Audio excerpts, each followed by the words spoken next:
I think the most important thing we've done is increase spending on the NHS, which is something that has only happened because of the commitment we made at the last election. So an extra £11.6 billion will be going into the NHS because of the decisions we've taken. In addition to that, there's a £200 million cancer drugs fund, so people get the drugs they need.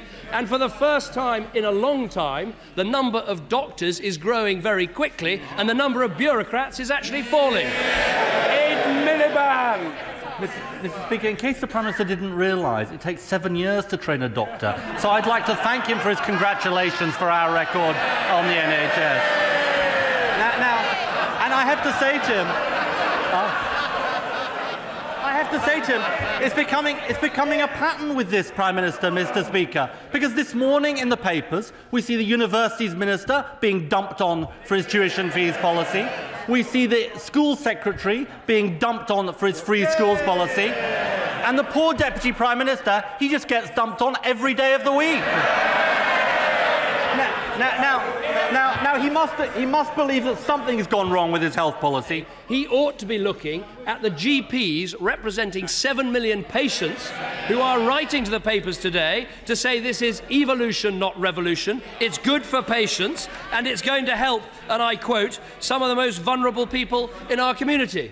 Now, he asks about, I admit, I have to accept some of the recent cultural references, Michael Winner, Benny Hill, they are all, I accept, a little bit out of date. But I have to say, I look at the honourable gentleman who told us the fight back, who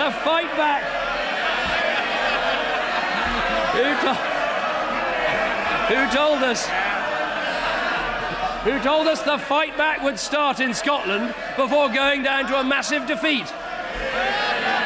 It rather reminds me of Eddie the Eagle. Mr. Speaker, let me congratulate him on getting 42 GPs to write to the Daily Telegraph supporting his plans. The Royal College of GPs represents 42,000 GPs.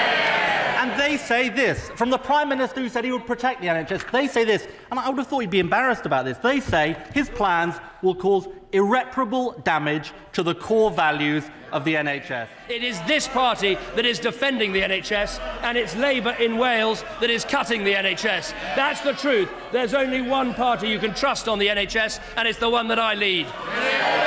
Sir Paul Beresford.